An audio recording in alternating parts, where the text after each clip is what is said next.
Good day, everyone. So, my topic for today is writing a book for the first time. And of course, I will give you some 9 challenges, no? And how you'll be able to overcome these challenges. Writing a book for the first time is an exciting but also challenging process. World building, creating your characters, and plotting scenes are fun processes of discovery. But first-time novel writers often encountered setbacks too. The challenges are cause many unprepared writers to give up on their novels, but you can overcome them with the right mindset and right methods. Challenge number 1. Not knowing where to start. This will be always the first question. This will be the first challenge. No? Do you start writing book from the beginning, the middle, or end? Do you plan scene settings or character conversation and action first? These are the common questions many first novelists have about the writing process. The truth is that there's no single best way to start writing a book. Some suggestions for making a start is here. Use the Now Novel Ideas Finder. It's a step-by-step process that will guide you through the process of creating a novel blueprint and refining your story idea. Write down a list of parts of creative writing you enjoy most in order of presence.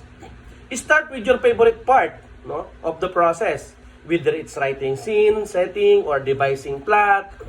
So motivation is high from the outset.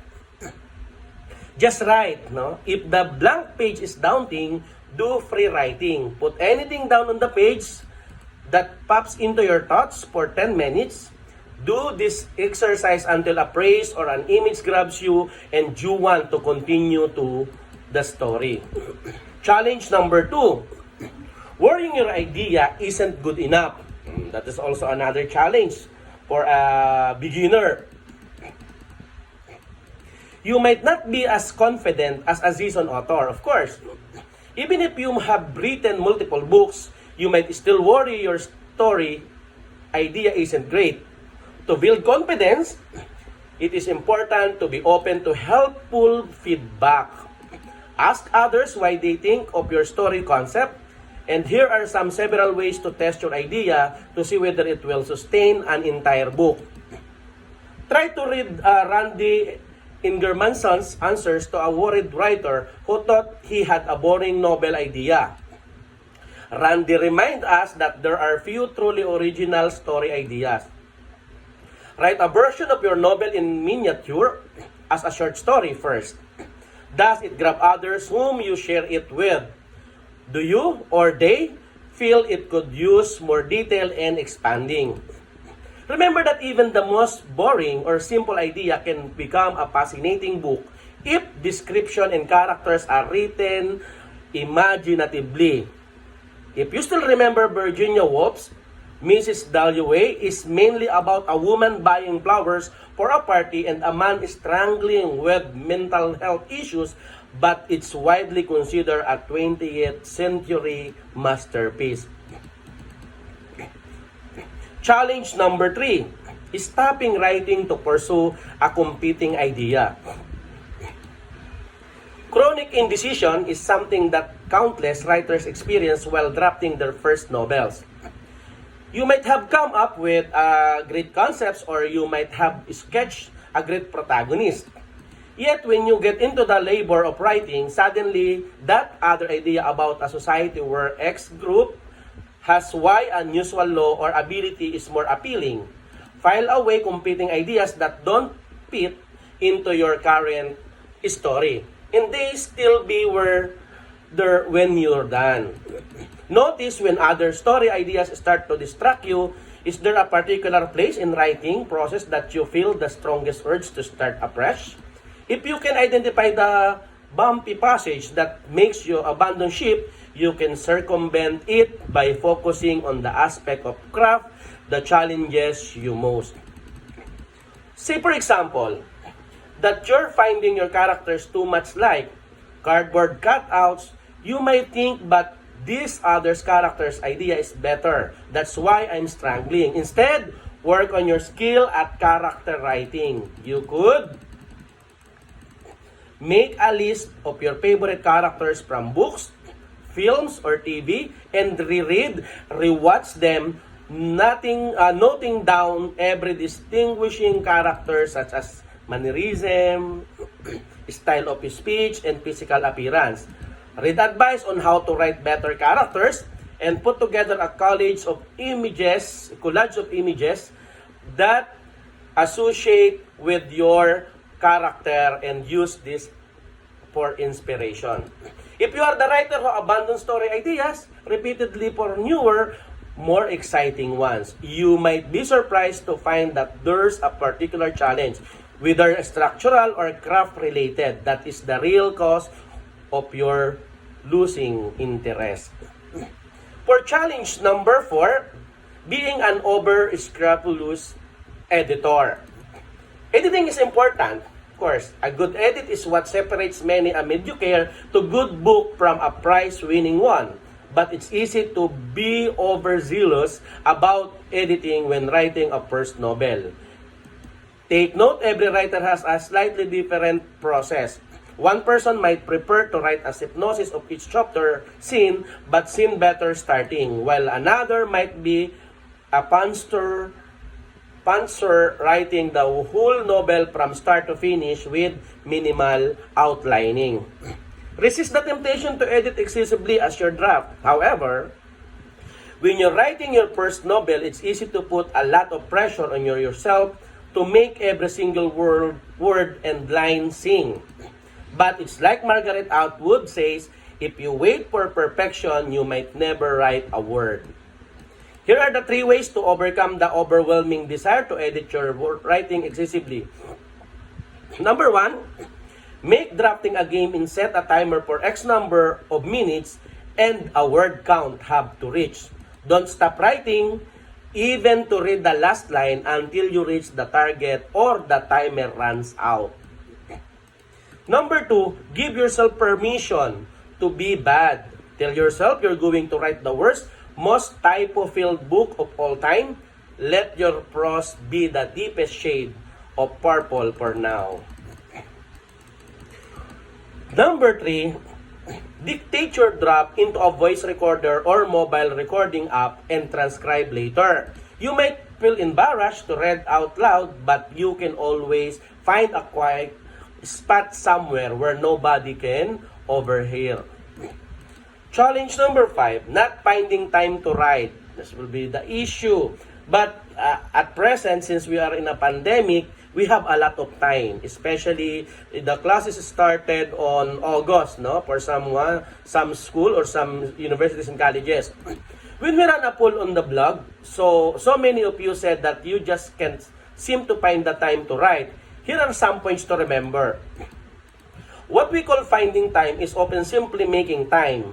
Prioritize your novel above activities such as binge watching TV shows and watch an episode to reward yourself for a productive writing session instead. Aim small and build up. You can even have an initial target for example, for today is 100 words, and that might seem like nothing, but it adds up to over 3,000 words of rough draft per month. Get help from loved ones, of course. If you have your young children, for example, ask your significant other or relative to entertain them and keep them occupied for an hour or 2 every other day. Create your time that is negotiably devoted to your writing. Challenge number 6, getting writer's block. Writers aren't the only creative types who experience creative block. No. Artists, even musicians, get it too. A sensation that you simply cannot come up with anything, or a pirated feeling that you have nothing to say or create. You may need to pursue an activity that will inspire you or jolt you your creativity. You might also need to ease up on self-criticism or an internal censor that is stopping you from saying exactly what you want to say or are most afraid to put on paper. You may able also to read the guide of 14 proven methods for getting rid of writer's block, and remember these techniques if you're struggling to put words down. Later on, maybe next time, my other video is tackle this guide to 14 proven methods for getting rid of writer's block. Number 7, feeling isolated. Of course, many writers are more introverted than the average person and thus need plenty of alone time. Even so, when writing a first book, you might not be used to the long periods of time you'll be spending with your own private thoughts and writing process. Isolating yourself because of you want to finish your books is a bad idea because one of the best sources of inspiration is other people. Ways to make sure your balance, playful, work, and outright play. You can join a writing group. Make social events frequent rewards for reaching a small milestone. Only allow yourself to create a set number of words per week. Spend the rest of the time pursuing others, reinvigorating and inspiring experiences. Challenge number 8. Believing in the myth of the born writer. When you're writing your first book, you might worry that you're not meant to be a writer. You might look at a published author's dazzling prose and think they're born writer. Look how easily great lines come to them. The truth is that even if some writers have a more uncanny ability with words and well-developed sense of rhythm and flow, writing is still work with writing. As with all disciplines, you get out what you put in, and if you're worried you're not a born writer, read is published authors' word on their biggest writing challenges. You might be surprised to see just how much even the greatest authors have struggled. Perseverance is a key for inspiration. You also have, maybe you are also try to read the post of 25 successful writers in their biggest challenges. And challenge number 9, and last for this evening, losing writing momentum and motivation. Starting a novel is often when you feel most motivated and momentum is strongest. As time goes by, your motivation will waver at times. There will be days where you don't want to write at all, even though you're lagging behind your word count targets. Here are some ways to maintain momentum and increase your motivation. Number 1, get a writing coach. It's important. Having a coach who is available to talk through any obstacle and provide suggestions and encouragement when the going gets tough will help you stay focused. Switch things up. Change the room you're writing in, the time of day you usually write, or jump into a different part of the story if you are finding a section hard to work on. Come back to the problem area when you are most committed to getting the tricky part out of the way. Number 3, try establish regular days of the week in writing times. This becomes a date you look forward to, and so does your muse, and it trains the brain to start combining words and ideas subconsciously on cue.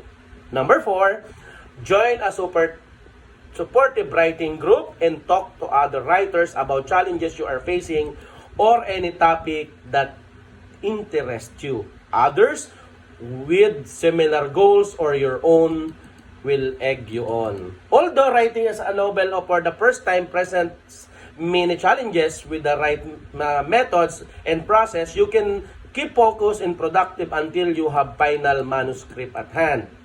So for today, this will be for today. So I hope that you're waiting for my next video. Don't forget to subscribe, no? Doc Melo or Marmelo Abante. Hashtag Doc Melo, the author. Thank you and good evening.